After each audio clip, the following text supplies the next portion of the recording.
watch Neeraj's MetaHuman Live, giving us a perspective on all aspects of metaverse marketing for the first time ever at E4M's MarTech conference. A creative aficionado at heart, Neeraj upskilled himself by adapting to the easy-to-use creative tool Unreal Engine.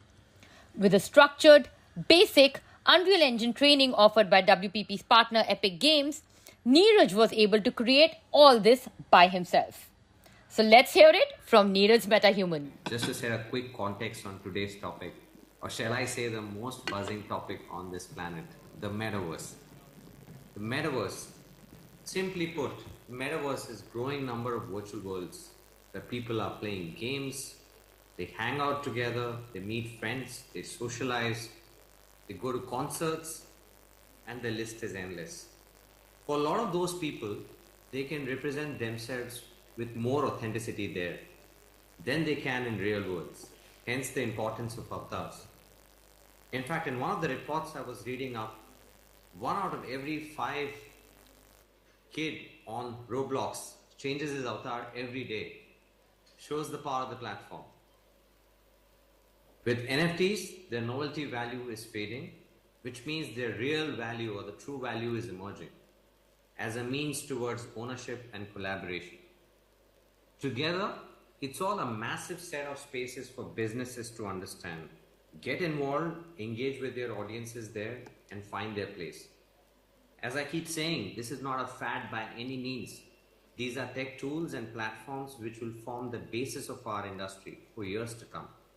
Every industry disrupted by the digital era is expected to feel the impact of the metaverse.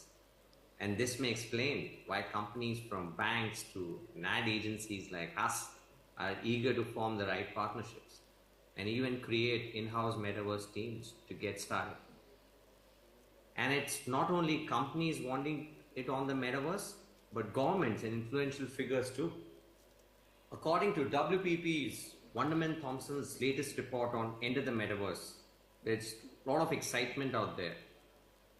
One of the stats says 74% of people who know what the metaverse is believe it's the future.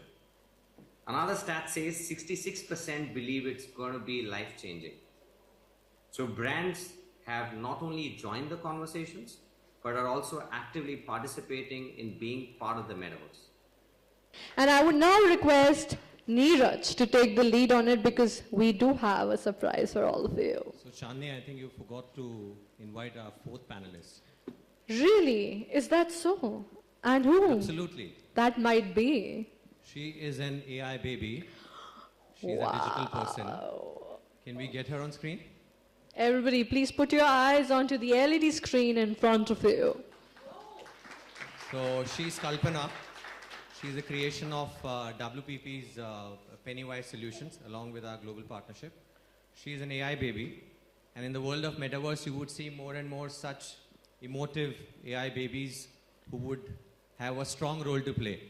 And all our eminent panelists, they are going to demystify how conversations in the metaverse are going to become more sci-fi with meta-humans and AI babies, and they would have a lot of play out there. So more and more brands would have AI mascots like Kalpana, who would move into the space, virtual spaces, and have a live conversations with real humans, right? So, Kalpana, could you please introduce yourself? Hi, I'm Kalpana, a digital person created by Soul Machines in partnership with WPP. It's so great to be here speaking with you all. Thanks for having me today. I might be the first digital person you've met. I am hyper-realistic and powered by a digital brain to be emotionally responsive in real time. We call this autonomous animation, and it's what makes interacting with us so lifelike and engaging. If you're positive and happy, I'll smile back at you, and if you're upset, I'll be empathetic. Digital people are here to help connect brands and customers in a more personalized, across all industries and all stages of the customer journey, today and for the metaverse future. We're even creating digital twins of celebrities. Like she said, this is going to be completely transformational because she can look into your eyes from the front camera.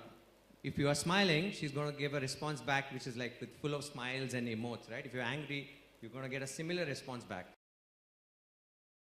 like she said, we've got a rocking lineup. We have got Soumya, who's like super trendy in that Pepsi avatar. We've got Shankar from Perfetti. We've got Ghazal from Nestle. And all three of them have done some fascinating work in the space of metaverse, right? Metaverse kind of encapsulates everything, right? From augmented reality to virtual worlds, to blockchain, to NFTs and beyond. It's a large subject. So what we'll do in today's panel conversation, we will get each one of them to share a unique use case, what they have delivered on various facets of metaverse marketing, right? So let's just start with Shankar first on the campaign which he's done on augmented reality. And augmented reality, again, is a very, very promising and ripe practice for us now. Social AR, or it's web AR or in-app AR. There's some fascinating piece of work which Perfetti has done in the space of social AR, as well as on connected packaging and web AR. So let's hear it from Shankar. Thank you, Neeraj. First of all, thanks to you and Exchange for Media for having me here. It's the first time, I must confess, I'm seeing you in person instead of seeing you on Metaverse or virtually. But yeah, so coming back to your question, typically at Perfetti, we have, of course, gum and mint brands, and we are in a very low impulse category. So for us, and one of our lead brands is Happy Dent, which stands for Sparkling White Smiles. So World Smile Day in October was an ideal moment for us to capitalize on this sparkling smile. And what we did was brought alive the power of AR. And how did we do that? By simply creating AR filters. And we went on social. We also made filters in association with the Hindu, the Indian Express, where what we did was we got people to activate these filters using their sparkling smile, which made sure they get a free subscription of these newspapers. Overall, the campaign was about activate the filters, buy your sparkling smile, and donate money towards a child's education in need. This really clicked with the audience, and on 7th of October, we hit 32,000 smiles. For us, it was a great way of donating money to a cause, staying true to the Happy Dent purpose of this, of smile and do good, and worked wonderfully well in terms of creating UGC as well. So one of the cases that I'm really happy to share with all of you.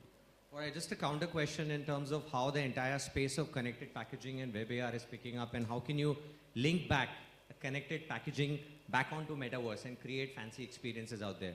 I think you already have a live use case on Treasure Island which you created. Yeah. How do you intend to extend it to metaverse? Yeah, it's a great question, Neeraj. So sometime back in early this year, we had an association with WPP, wherein what we created is have QR codes on your brand packs. So Chupa Chups, one of our brand which stands for fun, literally takes fun very seriously, targeted to age group of 11 to 17 avid gamers. We got people to scan this QR code, go on to a website, then get into immersive gaming. Future, as you ask, I think the future is that this would all happen in the metaverse, where people are actually gaming in the metaverse and experiencing the brand payoff, which is literally having fun. At the same time, engaging with the brand codes as well, the products as well. And Treasure Island was a great example where what we did was get the product at the center of these gaming as well. So eventually, people had a lot of fun. They engaged with us. And the average time spent in a category which is impulse, which is low involvement, was really high as well. So to us, it was a win-win case study. Yeah, so if you look at metaverse and some of the really promising categories out there, we say entertainment, sports, and we say music and gaming, obviously. These are like really budding categories where a lot of experimentation is happening, right? WPP globally also did this concert of Bastille, yeah, where the fans could actually get into the space and they could hi-fi the lead artist out there. And that's the kind of work which you will see in times to come in India now. So clearly the hype cycle is at its end, which means the real value is going to get realized, and you're going to see some really high quality output in the new 5G era. So with Pepsi, Soumya, with all the brand power and the celeb power which you have, is there any use case which globally you guys might have done, or something which is coming up in India next from your end? Would love to hear your views. So firstly, I'd like to thank E4M and you for having me on this panel. It's really exciting to be here and talking about a subject which is quite new and something that all youngsters are really obsessing about. I feel Pepsi is the culture curator, and for us it's really important to be in sync with what Gen Zs are constantly engaging with. And to be very honest with you, Neeraj, I think everything else we understand really well. Like we understand the world of TV, we understand the world of digital with influencers, creator economy. I think that's something that Pepsi has always had solid playbooks on. But when it comes to this whole world of metaverse and NFTs, I think we are following a very iterative process, which we like to call it the do, think, do model.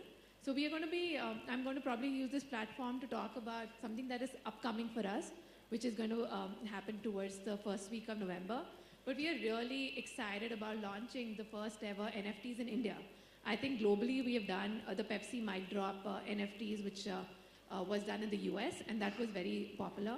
But in India, I feel whatever little I've seen of NFTs, I feel that for Pepsi, the benchmark is really what Louis Vuitton and Gucci, what are the brands really who are creating a very different kind of an experience for consumers. So I think that was our benchmark.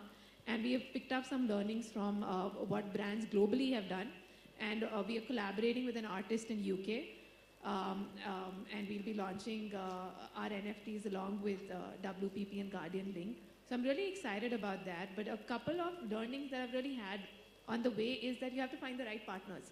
Because I feel in this whole world of metaverse and NFTs, everyone will come to you saying that they know it. But it's very important for us to find the right partners who can deliver the vision that you have on the brand. So I think that's like the biggest learning that I've had. And the second learning for me really from an NFT perspective is that NFT is art. So how do you bring your brand alive in a very artful manner, which consumers will connect with and which consumers would sort of want to collect? Because I think the whole aspect of NFTs is create an art which is very collectible, right? So how do you really join this two? Yeah, and just to add to it, if you were to add generative AI and create NFTs, and we are working on a use case now where physically challenged people, people who cannot see, but they have a vision of the art which they intend to create. If they fire up a speech, it's going to create a piece of art which can go as NFT, and the money realized from that can be used for the fraternity, the physically challenged people, right? So there can be so many use cases of, utility use cases of NFT, like NFT for social good. The classic one is the Mondelez Gems campaign, if you guys are following that. So all our kids, they scribble a lot of stuff on the paper. Parents just need to click a picture of the art which they've created. It goes up on gems.com, where the piece of NFT is getting created. And the money realized from that goes for the education of the underprivileged students, right? So those are the kind of utility values which are evolving in the NFT space. So obviously the novelty value has gone down, but the true value is now getting realized. And NFT coupled with generative AI, social tokens, there's something evolving called Soulbound now in China. So there's a lot of scope out there, and the brands and marketers are going to make the best of it in times to come. Another promising category when it comes to metaverse is obviously sport. And no better sport and scalable sport in India than cricket.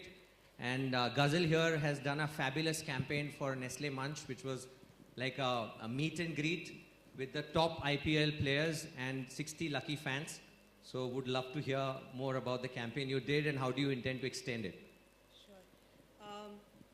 Goes without saying, first of all, thank you for having us. I think it's an equally interesting conversation for all of us here.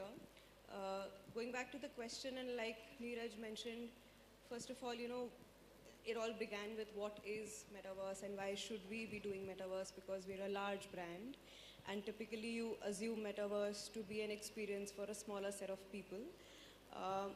This was happening for Munch, which is a brand that talks about confidence ka crunch, and hence bringing everybody to that stage where they can not just engage with the brand but also enjoy the experience.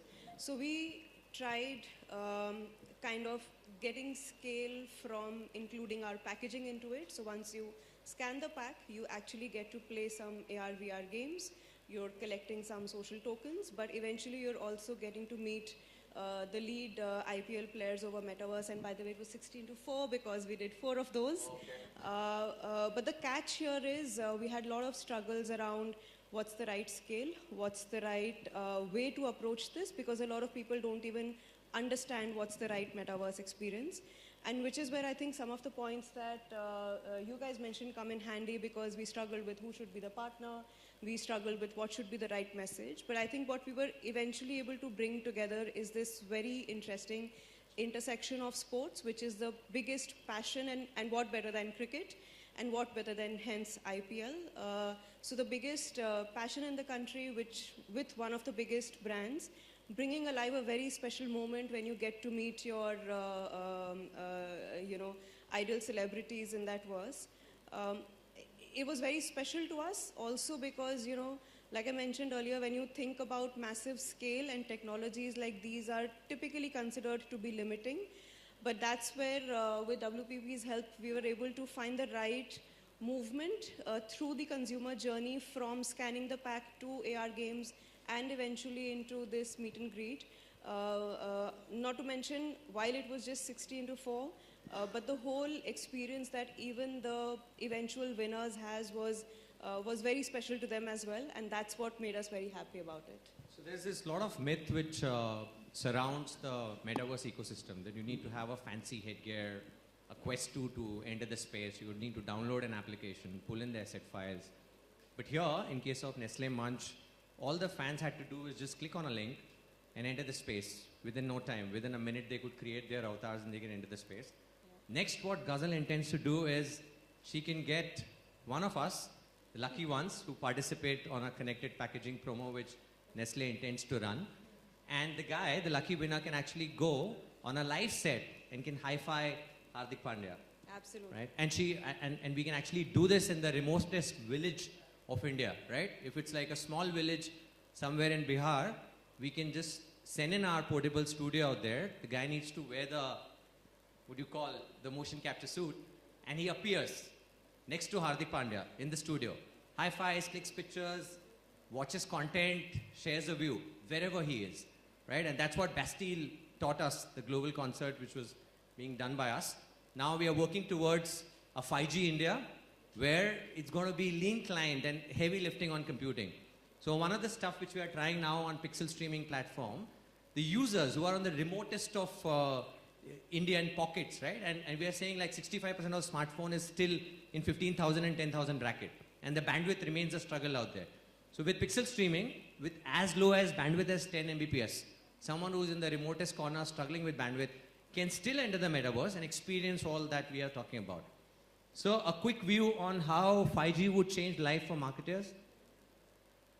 Who wants to take that? Maybe I'll just take a stab at it, and I have my personal analogy on that one. About 2 decades ago, all marketers were saying, I have a video, can you just make it viral? And I think that's exactly where we're sitting on the cusp for metaverse, where we're saying, can we have that, one more blip on metaverse?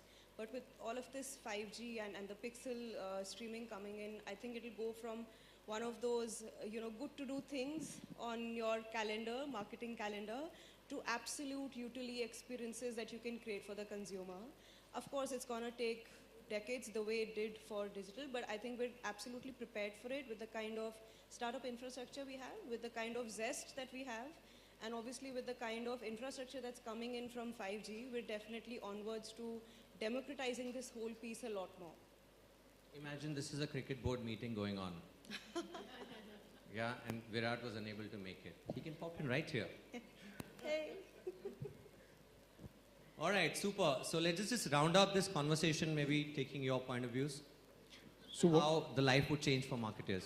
So one of the thing on 5G, and I think coming from a category like ours, which is very impulse, I think one of the KPIs that's going to change is the average time spent there.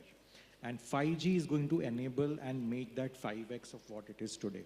I think that is what someone like me would be interested in, because that means more engagement with our brands, more engagement with the payoff, and then I have the consumer there right in front of the mobile or the experience 100% into what he's doing. So this immersive experience is something I am really looking forward to with 5G. Just a quick one. This is a question to Soumya, that how does marketer sees advertising in the metaverse space? Is it going to be those gimmicky, irritating banner ads? No, I don't think so. I certainly hope we don't do that.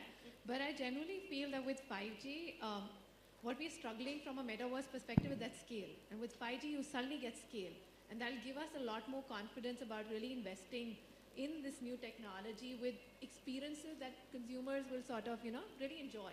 It's not going to be those banner ads. I'm not going to play another ad in that, in the metaverse, but it's going to be about really how do you do more of those concerts that you're talking about? How do you get a Badshah concert, which is attended by hopefully 40, 50 million people, right? So I think that's the kind of scale and the ambition that I really hope 5G can unlock for us. How many millions or billions you did on the TikTok challenge? TikTok, we did 107 billion. So hopefully, yeah, we should do 107 billion. That'll be her benchmark then. With that, I think we would call it a day. I hope you guys were really entertained by all the use cases we shared with you. And I hope all you guys are inspired and looking forward to creating Metaverse for Good framework. That is what we all need to work towards, right? There was an internet era, there was an AI era, and there's a Web3 era. And it needs Metaverse for Good framework and guardrails, which all of us as leaders need to work towards. So it's here to stay, and it's here to grow northwards. Thank you so much.